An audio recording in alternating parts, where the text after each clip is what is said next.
In a world where the frozen tundra of the NFC North claims no mercy, a young QB sensation unleashes a miracle in the blizzard at Soldier Field.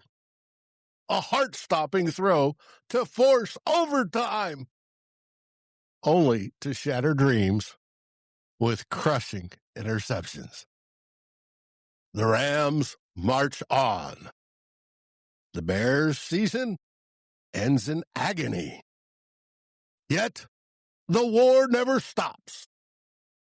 10 head coaches fall in the greatest purge the league has ever seen.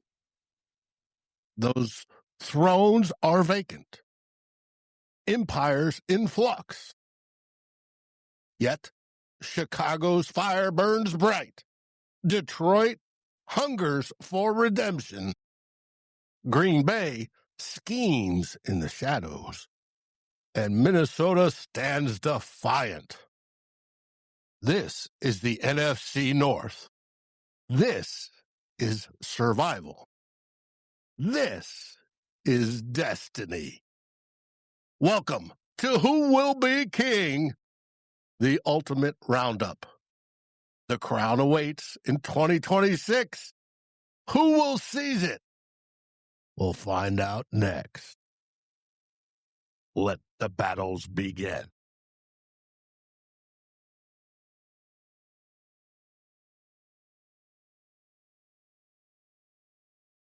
And here we are today. I'm joined by my fellow NFC North comrades. Two other teams. The third one, they're too scared to even think about joining us. So they don't. Foster, representing Bleachers to Speakers and the Detroit Lions. How are things in Detroit? Cold and snowy. It is wintertime.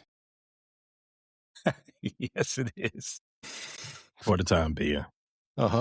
Speaking of cold and snowy, Pay, did you go to the game and see that absolute miracle throw of Caleb Williams to get it to overtime? If I could afford tickets to every game in which he's going to throw a miracle pass, I'd be broke. Even with a name like Pay, I'd be broke because it seems like he's doing this every week by now. But, well, welcome to the offseason. How you all been doing? I hope you all kept my seat warm. Yes, we did. And it makes it official for the NFC North. They are out of the playoffs. We have the NFC Championship game this weekend, which we'll get to at the very end. But tell us about that game against the Rams. Well, I did go into this game with a house money sort of feel, right? Because being in the divisional round, winning the NFC North, first year head coach, whole new coaching staff, second year quarterback, and if you think about it, the way the season started, 0-2 after getting our bell rung, our ears stumped together by the Detroit Lions, all the confusion, I guess, during training camp. If you'd have told me at that point, like, yeah, you've been in divisional round in overtime against the presumptive NFC favorite, I would have said, nah, you're on bath sauce, my boy. That's not going to happen. But here we are. Expectations changed, and unfortunately, Dave, I came out of that game feeling a little. We left some money on the floor. We left Church's money on the floor because once again we had a shot. The Bears had a shot to win that game, so you never want to just leave that away. The NFL is you all know what it stands for. Dave being a 14-win team last season, Foster covering the Lions 15 wins last season. NFL, not for long. There was an opportunity here for the Bears to really do something. They had the Rams on the hook. They had them beat, in my opinion. And in a season where there's no real world beaters, there's no Pat Mahomes, there's Josh Allen, he fumbled in the overtime yet again. There's no Lamar Jackson in this playoffs.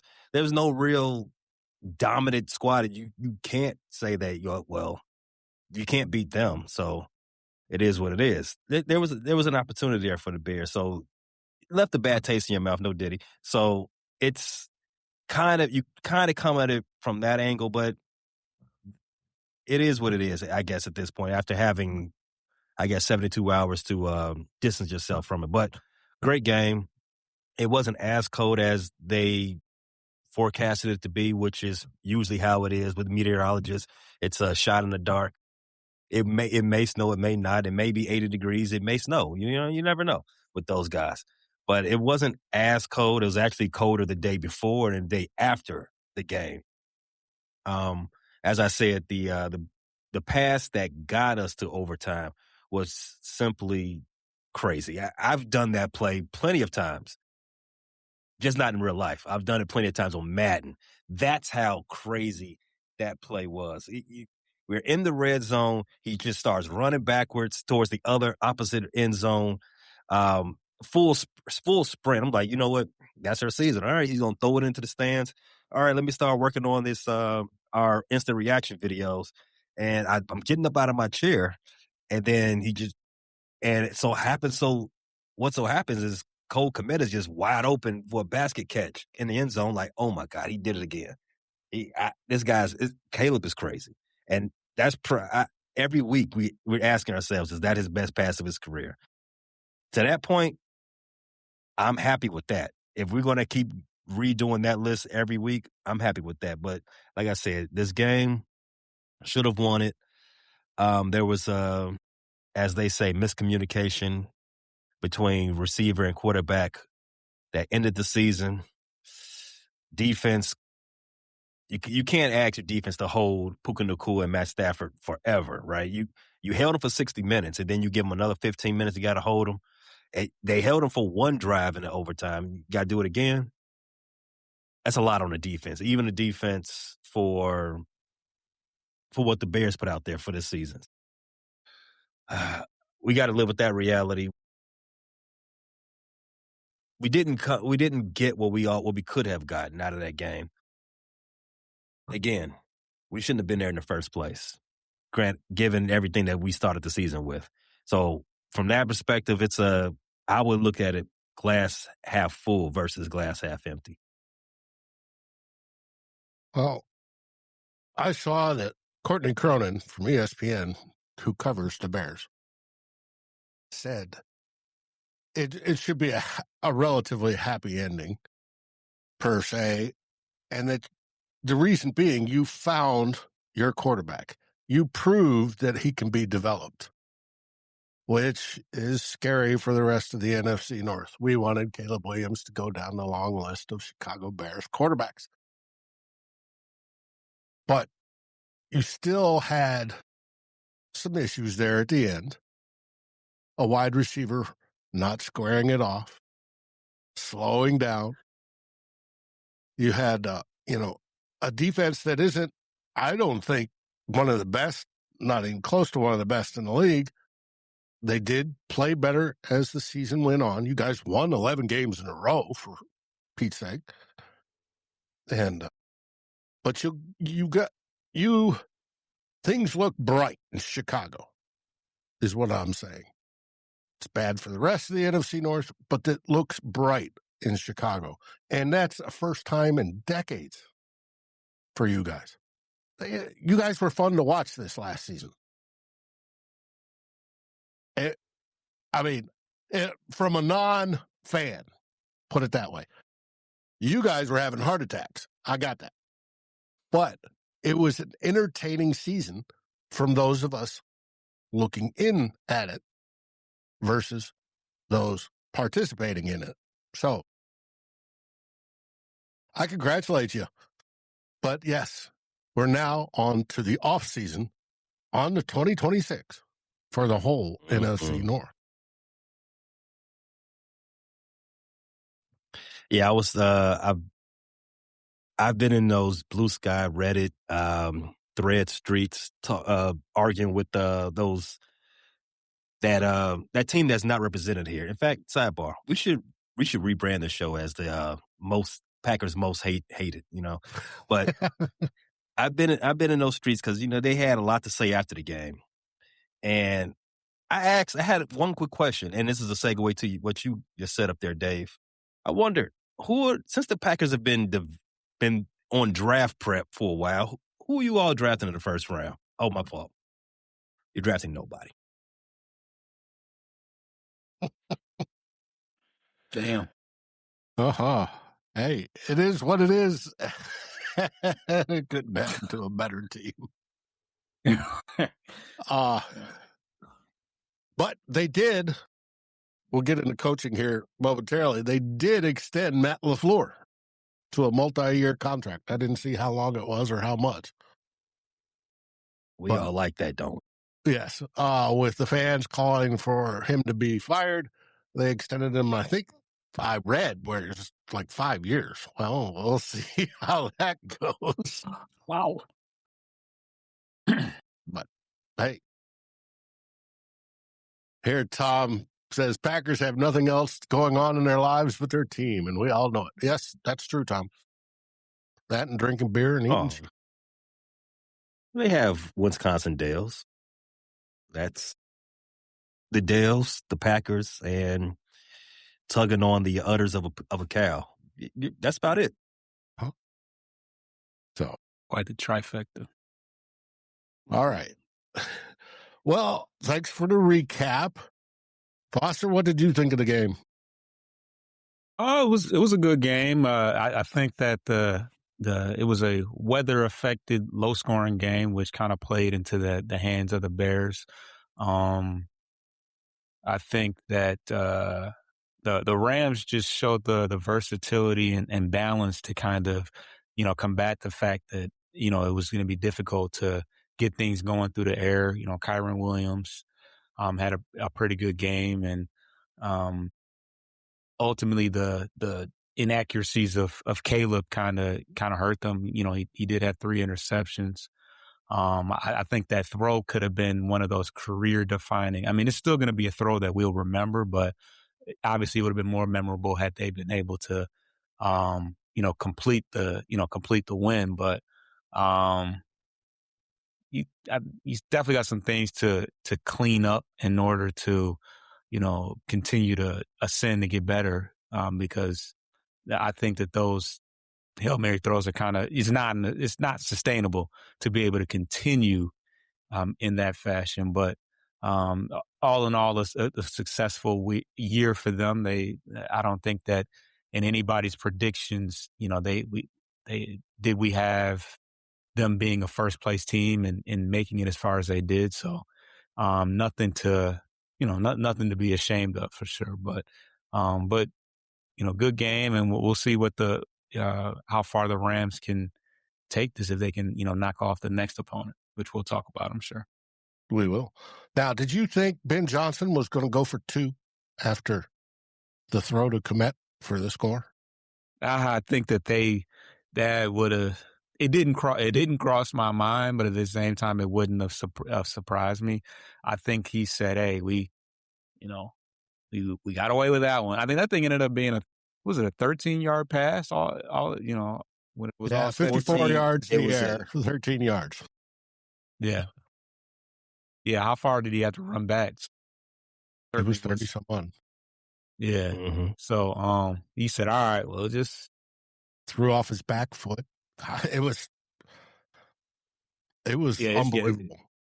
His playmaking ability is nothing. Mahomesian. Yeah, I would say. And that's always been the comparison. So but that was pretty. So I think that after that, he said, you don't want to test your luck too much. I mean, did anybody see a push off by Cole Kmet there? No, he had been separated for a while. It's not the type of push off there where you have the extension and the where you're actually using your leverage to get away from the defender. They were bonded. Yeah, they were Yeah. engaged. They were doing some hand fighting. And then they Let go, and separate. hey, the ball's right here.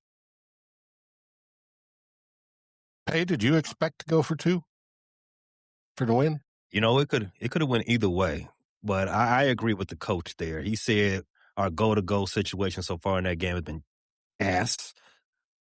We had been failing in being able to convert on short yardage downs all game. So, in that respect, I agree with the decision. Did I expect him to do it?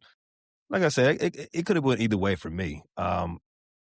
Just based on how Ben likes to coach, we went for it on 4th down 12 times in the playoffs. But you know the old adage: you go for the win on the road. At home, you can kick the extra point. So I did not disagree with the decision, and like I said, whatever if he had decided to go for the 2, I probably wouldn't disagree with that either. Did you disagree with the going for it on 4th down at least 3 times in field goal range? And not getting it? The first time, yes, because we were so close. I would have preferred you take those points there because one, you are playing the Rams, and they have one of the most elite offenses in NFL history. Passing leader, catch leader, reception touchdown leader.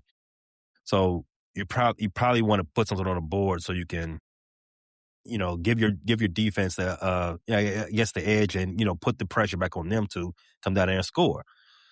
After he kept doing it, not so much because again, this has been Johnson. We hired him for a specific reason, and this is who you got. So I'm rolling with the coach that we got. That's last year where we just like, hey, this is what we signed up for, Yeah. Hey. You live by it. I'm happy when they work. I can't be mad when they don't.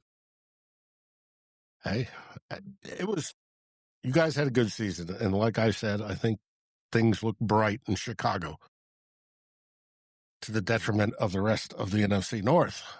But it just makes the NFC North tougher, which is a good thing. If they can find a way to beat us, because they did not.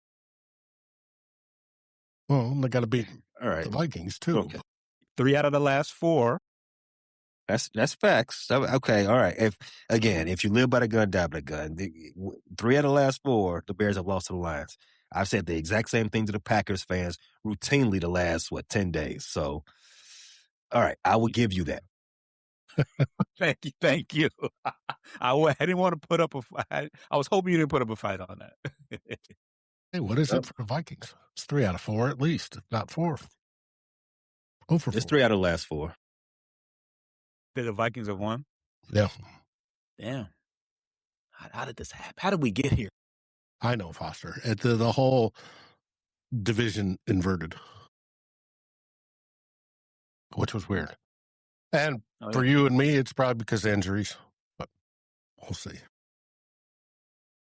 Speaking of which, it's time to get a break. Stretch your calves out, fix that arm, fix that shoulder. And we're going to take a quick break, and we'll be right back right after these messages.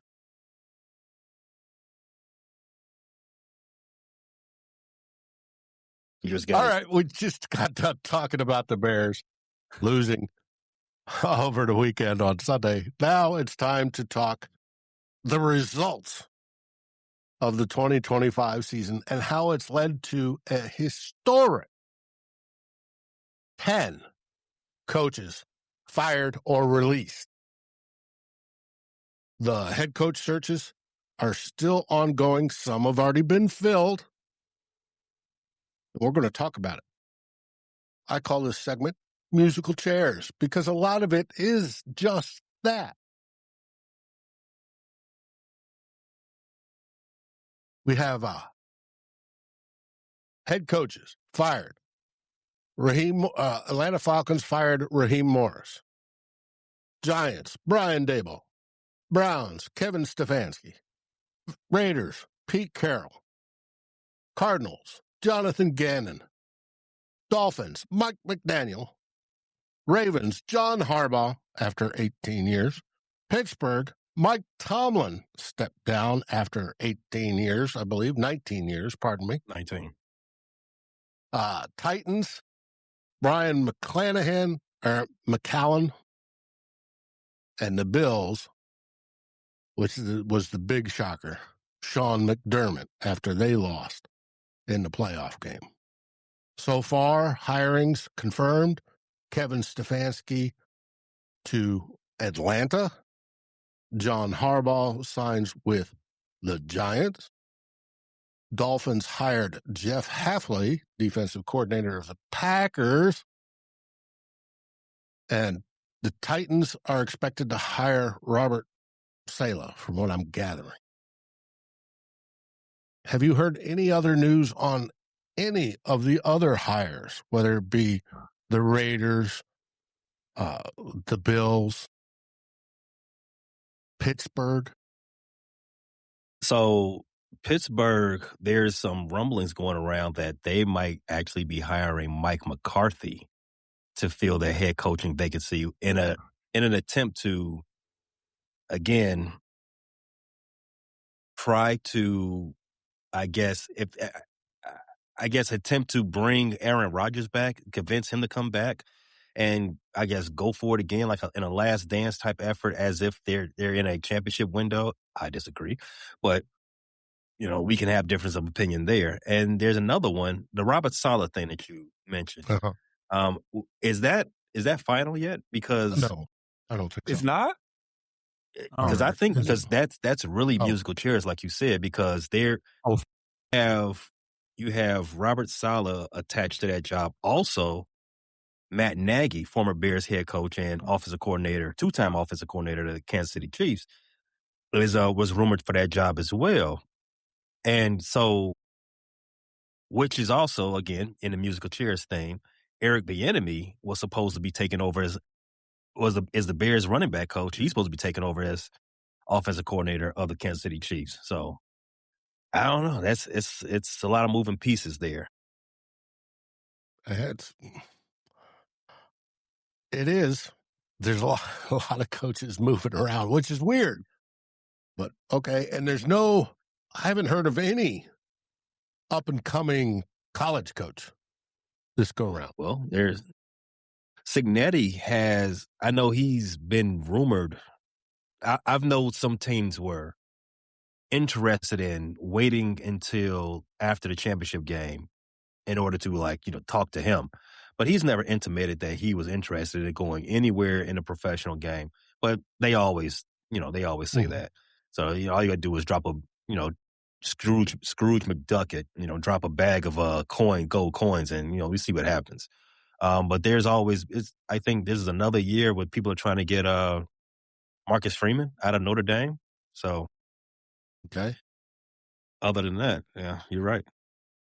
Congratulations to the Hoosiers for winning the Natty this year, and a heck of a turnaround for that program. Historic. So, but I find it interesting that, first off, that there has never been this many head coaches fired or released in one season as it is this year. What do you think we've come close, but never this many. What do you think is the cause for this? I think it's the whole we want it now mentality. You got a bunch of owners that are getting older that don't have time to wait.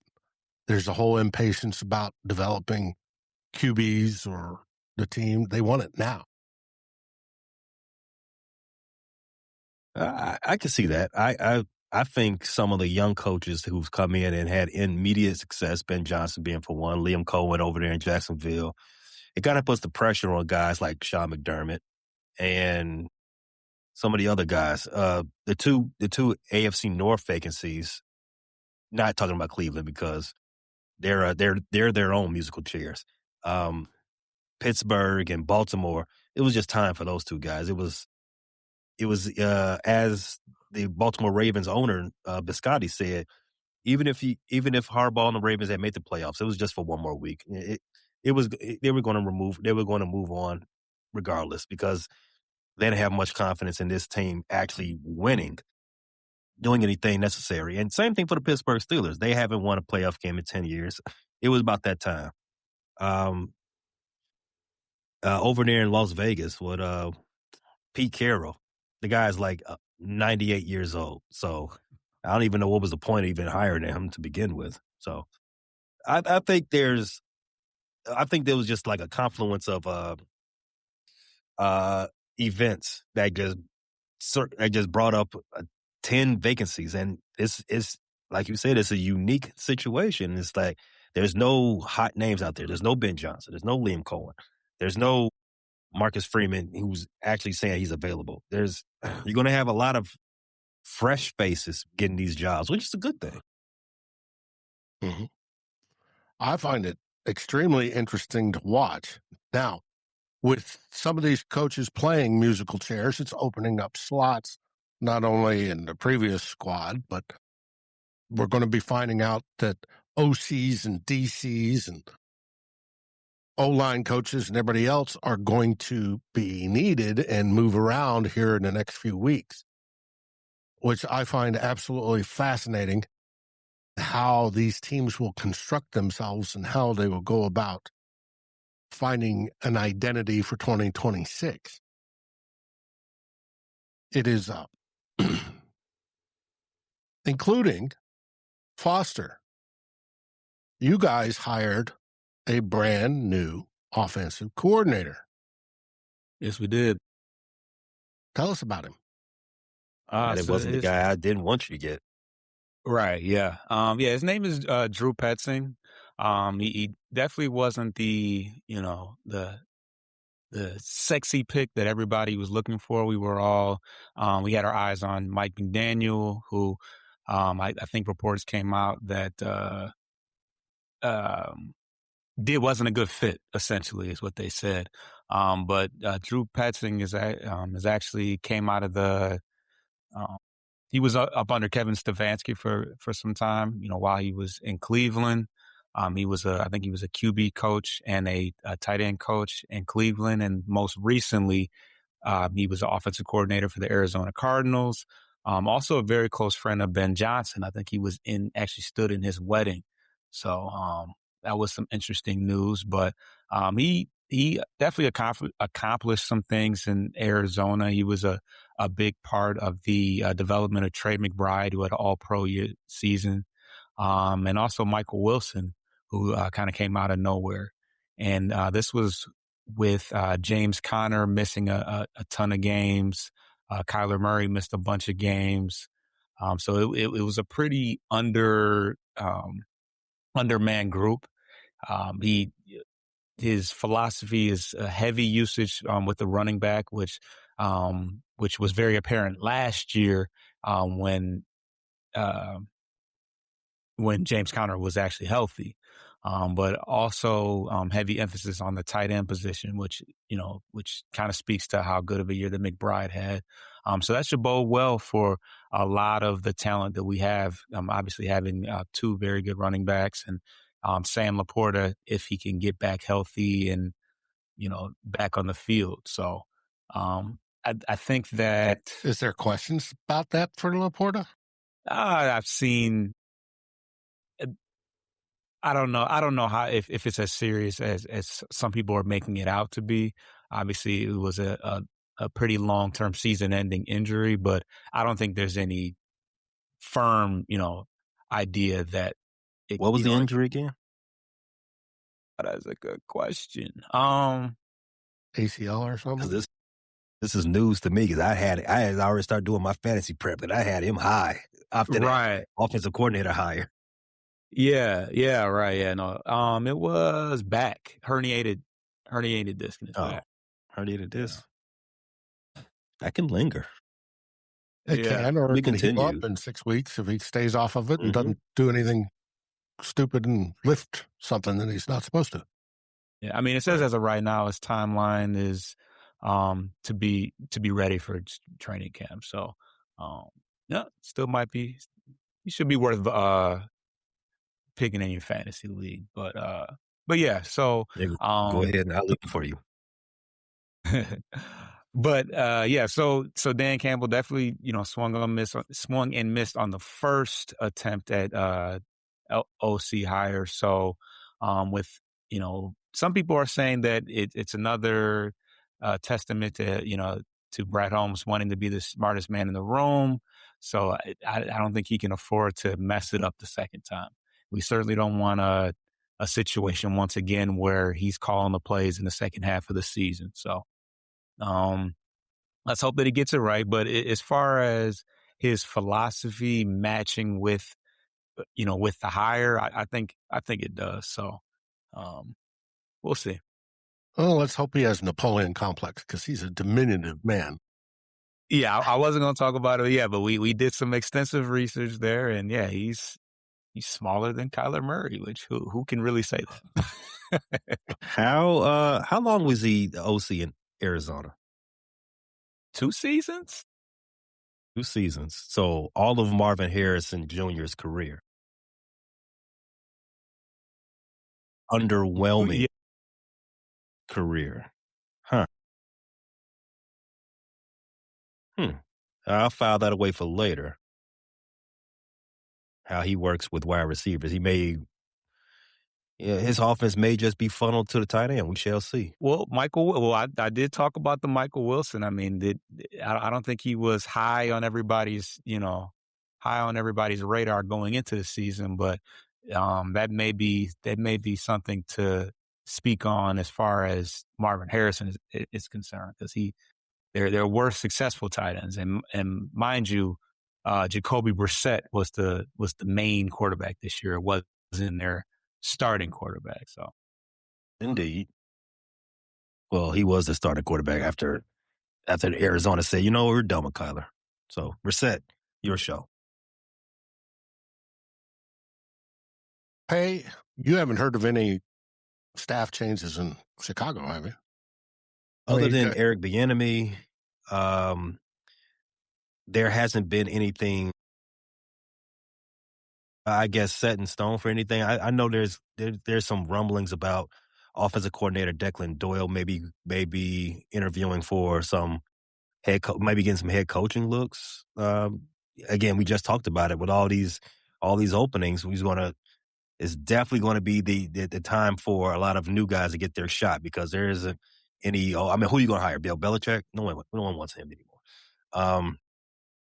Yeah, so there's been talks about Declan Doyle maybe. There's always been the Al Harris speculation, and the who else? I'm blanking on somebody's name. But in any case, I don't expect the Bears to lose the defensive coordinator Dennis Allen. I don't expect that to happen. But as far as that, no. The Bears, their staff should be pretty much the same going forward. If they lose Declan Doyle, I'm happy. I'm happy for them. Go make some history, young man. But it wouldn't be the biggest loss in the world, seeing as how it's Ben Johnson's the maestro on the offense. So I can sleep. I can rest well with that one. Losing Eric Bieniemy, if that does happen, that would be a big loss. Again, it was just a whole turnaround for this team after September. The running game started the season terrible, and then Eric Bieniemy got that thing cooking. So it would be a big loss for the Chicago Bears offense to lose Eric Bieniemy, but Eric Bieniemy's due a head coaching job. If he can get back to offensive coordinator, then I guess get back into the head coaching cycle a year or 2 years from now. All power to him. But other than that, if Al Harris is still here, for those who don't know, former Packer Al Harris, former defensive backs coach for the Dallas Cowboys, and I get he was with the Detroit Lions too, right? He is the defensive backs coach for the Chicago Bears. Oh, not Amon-Ra St. Brown, but Antoine Randall. He's been getting some other names, getting some other talks for offensive coordinator looks as well. So I have not heard anything about those two names solid yet, but those have been rumored the last few months. Stay tuned for that. It'll be fun to watch over the next few weeks as staffs start to fill out once all the head coaches fall into place. Now, we talked about how Matt LaFleur got an extension on his contract and that he lost Jeff Hafley to the Dolphins, Hafley being their defensive coordinator, and a pretty good one, especially once they traded for the kid from Dallas. It is Micah. He's been generally a top 10 defensive coach. It's going to be interesting to see who Matt LaFleur will choose to replace him. There's some internal candidates, DeMarcus Covington, their D-line and run game coordinator, D-line coach and run game coordinator, Derek Ansley, their pass game defensive back guy. And then there's some external ones that they're trying to schedule interviews for. Christian Parker, the Eagles DB coach and pass game coordinator. Durante Jones, Minnesota Vikings DB coach and pass game coordinator. Jonathan Gannon, the former head coach of the Cardinals as well. Other potential ones, Brian Flores. I hope not. I don't think Brian Flores was.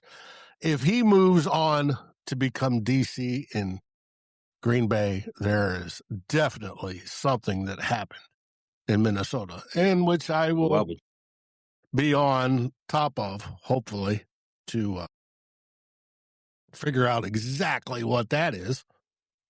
Raheem Morris. You can, you did say something probably happened, but as a team can block a coach from interviewing for his own position with another team.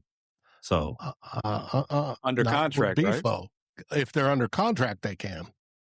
Oh, Brian he's not Flores' under contract. contract expired on the 14th. He's a free agent coach. He's good. See it.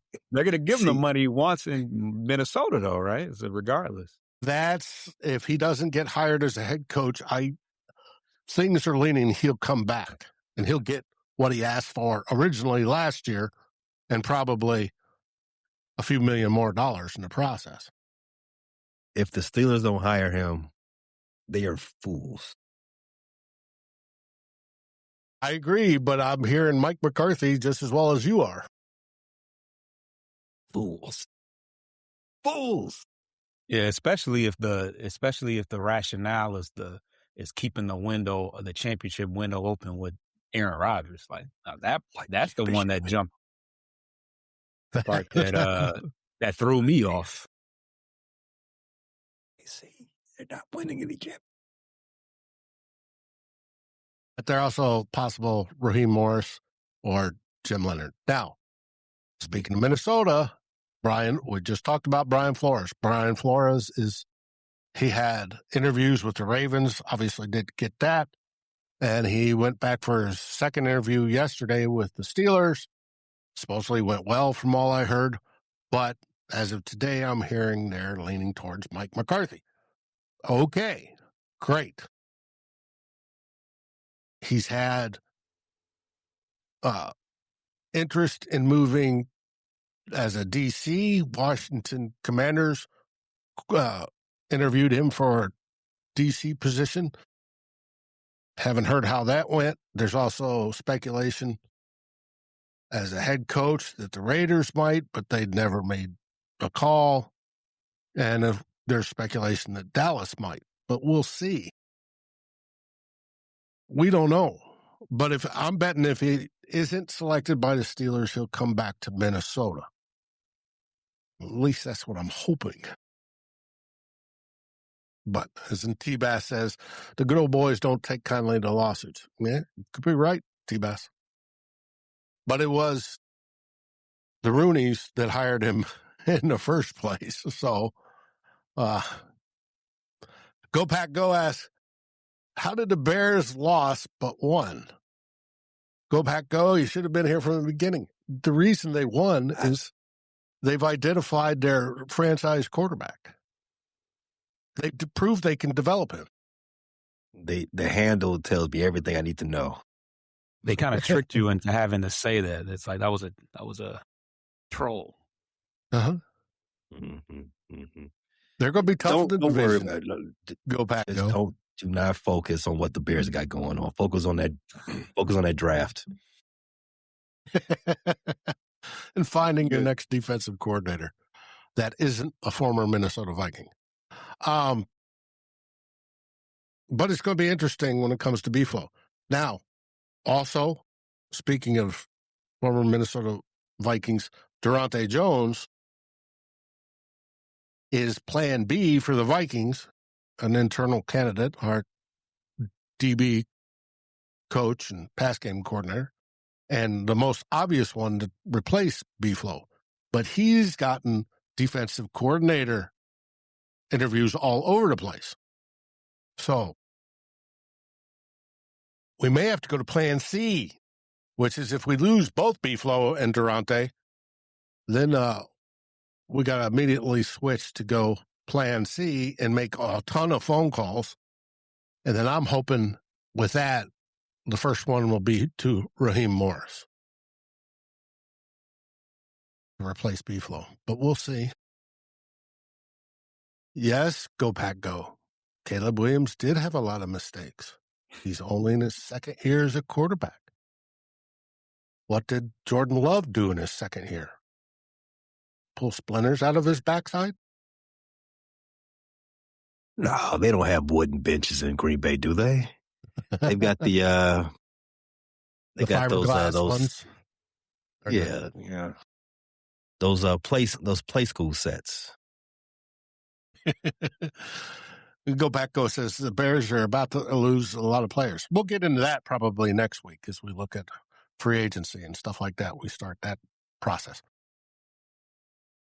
It's real interesting to see who could be possible candidates for Minnesota if we do not retain Brian Flores, have him re-sign with us. Like I said, my number one choice is Raheem Morris, but there's Jonathan Gannon, Jim Leonard, Christian Parker, and such. Now, also with Minnesota, we released yeah, Go Back Go. Jordan Love was developing. Caleb Williams did it on the field and made the playoffs. So, one of the things we did is we didn't renew the contract of Chris Cooper. I think I mentioned it last week, our O-line coach. We have not started the search that I've heard of for his replacement. However, there is a prime target, and that is the former O-line coach for the Falcons, because Kevin Stefanski has already said he's bringing in Callahan, I believe, or trying for that, one of the godfathers of O-line coaching. So he'll replace Ledford. Callahan will, and Ledford will be available, and I hope we pursue him. Falcons' our offensive lines, once he took over, finished 4th in 2023, 14th in 2025, top 15 in 4 of the last 5 seasons, despite injuries. I would be highly encouraged if we did, but we'll find out. Seems Minnesota's on their own time for some reason, whether it be the 50 below wind chill factors or having trouble getting around town.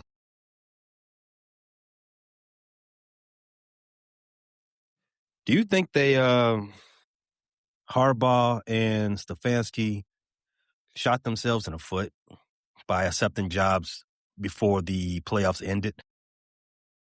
Because now coaching Josh Allen is now available, and now Stefanski's down there coaching.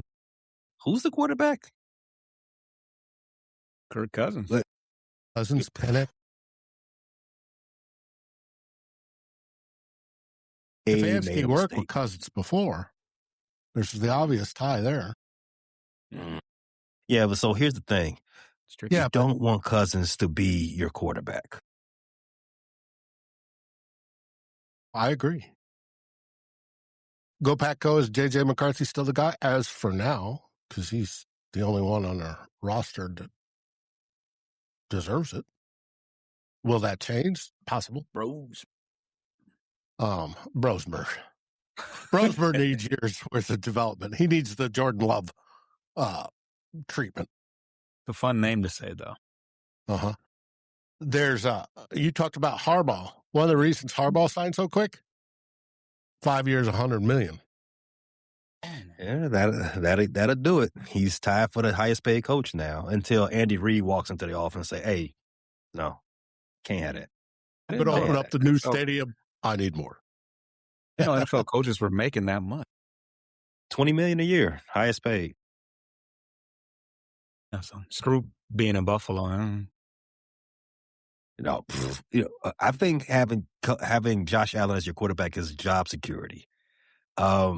Jackson Dart, he was upset and his coach got released. Did you all see? Well, he's an employee. I think it was what was it? A week or two ago, we talked, Dave, when we was doing the show.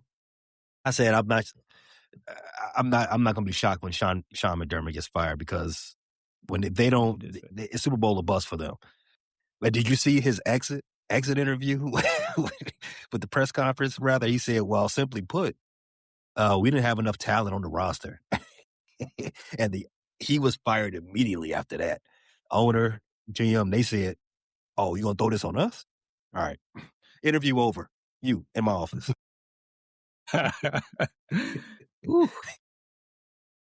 All right, now, Go Pack Go asks, how would you feel if Darnold wins the Super Bowl? That leads us straight into the question of the day. Who have you got for the NFC Championship game? The Rams or the Sea Chickens? It's supposed to be, I think, 47 and almost sunny or something like that. South Beach compared to Chicago. Well, they just I'll take 50 degrees in a heartbeat right now. Yeah, as you said, it's as of right now, the weather's supposed to be near 50. The Seattle Seahawks, the number one seed in the NFC, is a 2.5-point fave with the 12th man. I think they split this season. Mm-hmm. I believe so. I know the one Thursday night game or whatever the night game they had was amazing. Mm-hmm. Yeah. At this point, I have no reason to believe that Seattle won't maul them. Just based on, they did split. Just based on how, actually, their games have been really close. 3 points in 2 games. That's the margin. Wow. So Seattle's on a 1, 2, 3, 4, 5, 6. They're on an 8-game winning streak. That is crazy. And the way they've been playing lately, I can't see LA winning. LA's been a little bit of how can I say this without being disrespectful? They've been a little up and down lately. I think in their last 6 games, I think they're 3-3 maybe in the last 6 games, something like that. Seattle's just playing a lot better. Now, there are questions to the viewers' point. There's still questions about Sam Darnold, if he can do it in a big game. We shall find out. This is the biggest game of his career. Mm-hmm. And to answer his question directly, how do I feel? I'm happy for Sam. Yeah, y'all got rid of him or whatever. So and that was the plan. We gave him an offer, a real similar one to the one he got, but we gave him an offer to be the backup. It's just that we were going to plan on starting J.J. McCarthy, and he took the better offer because he got the starting gig, and he's turned out to make the most of it. There's no hard feelings between Sam Darnold and the Vikings organization, and most of the fans, there's no hard feelings. Sam didn't abuse us, did not disrespect us as fans. He was a good quarterback. It was a decision made by the Vikes, and most of the fans agreed with it at the time. we expected further development from J.J. McCarthy. Hopefully we get it this season coming up. And yes, Seahawks defense is just, it rocks. Yeah, which Top I three think in almost every I think category. that is an important factor in choosing a winner. I think I don't know what how Sam Darnold is as far as his injury, because he was questionable going into the game, and they were able to lean on Kenneth Walker, That's who oblique. I think had 3 touchdowns in that game. I can't anticipate that would be the same. But if it comes down to quarterback play, I'm not mad at anybody that goes with the Rams, and that's kind of where I'm leaning as far as the status of Sam Darnold and because Kenneth Walker didn't have a great year, certainly had an exceptional game, so they can't lean on that 2 weeks in a row, in my opinion. Kenneth Walker was the beneficiary of Zach Charbonnet getting hurt. So three tutties, and they blew the doors off San Francisco, early. So it made it easy for, as you said, Sam Darnold to nurse his oblique injury. So it made it easy for him. Yeah, well, the Rams are a different beast to that point. They have a very strong front seven. Well, let me not say front seven. Let me just say their front four. They can come after you. So if Darnold isn't healthy, that oblique is going to get a lot of tests. You're going to do a lot of twisting. They're trying to get away from those Jared Verse and Young and the rest of those boys. That's so Toradol. It is going yeah, you're right. Hey, does You're right. Cats go to the Super Bowl or not? Shoot me up. So, Foster, you pick the Rams. Pay, you pick the Sea Chickens? I'll take Seattle. Yeah, I agree. With Pay, I'm going to take Seattle on this one. But it should be a good game. It should be a great game. Now, the other game, the AFC Championship, which gets played before the NFC Championship, is New England, and Drake May travels out to Denver to play Mr. Stedman. No, that's Oprah's. That's Oprah's man. Oh, okay. I'm just kidding. That might be right. But No, it's Stedman. But since Bo Nix broke his ankle, second to last play of the last game, he's out for the season. He underwent surgery yesterday. From all I gather, it went well. I think this one is New England all the way. I don't know what the line is right now. Let me take a look. But yeah, I agree. But I would take New England right now, just based on the situation that Denver finds themselves in. But don't count out Stidham just yet. Stidham is probably one of the better backup quarterbacks. They got him at a 5-point dog. That's probably fair. And the way the Denver Broncos defense has been the last month hasn't been exactly playing up to their standard. I would take New England, maybe not in a rout because New England's been sloppy themselves, but maybe 9 points. Foster? Yeah, New England. Well, folks, I think we're going to call it a day. Any last words there, Pay? Other than, my standard FGB, but no, let's get down to work. What do you guys have coming up on your channel? Well, we had at the Frustrated Chicago Sports Fan channel, we do have to do a one-off for the 2025 season, talk about the highs and the lows and where we go from there before we get into any draft type coverage or free agent talk. But that will be showing up on your feed sometime in the next few days for that type of episode. Other than that, we are ramping up basketball shows and starting up that baseball talk. Pitchers and catchers report in less than 6 weeks. Ooh. About that time. Cubs And Means unfortunately, spring's White on the Sox. way. That's all. Yeah. I can dig it. Foster, you got any last words? Just subscribe to the channel, Bleachers to Speakers, which is where we cover the Pistons, Lions, and Tigers. We've kind of transitioned over to Corner to Copa. It's got its own channel at this point, but yeah, Pistons holding it down.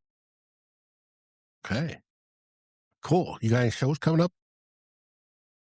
Oh, we still have not got around to doing our ranking of the last 5 draft picks, but that is likely to be the next episode as far as the Lions are concerned. And then, of course, we do a Central Division show every Monday. I think I'm hosting this week, or we'll figure that out. But yeah, Wednesdays. Central Division show every Monday, and I'm definitely hosting this upcoming Wednesday on this show. Cool. Well, that's awesome. Now, for Vikings First and Skull, I'm in the middle of an edit of the next Skull search where we're looking at linebackers, 3 linebackers. That should come out probably, hopefully, later tonight or tomorrow. And 2 Old Bloggers is moving to Sundays.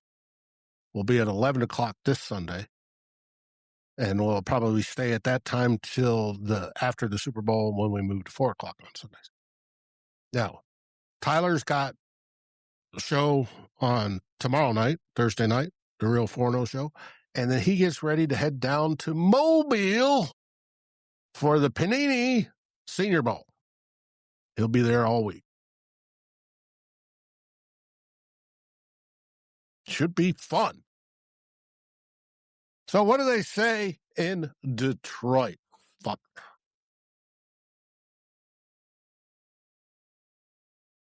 One pride. One pride. That's right. One pride. What do they say in Chicago, Bay? We say bear down. We've got the quarterback. Yes, you do. And of course, in Minnesota, we say Skull Vikings. Well, thank everybody for watching. Like, subscribe, and rate us on your favorite podcast aggregator.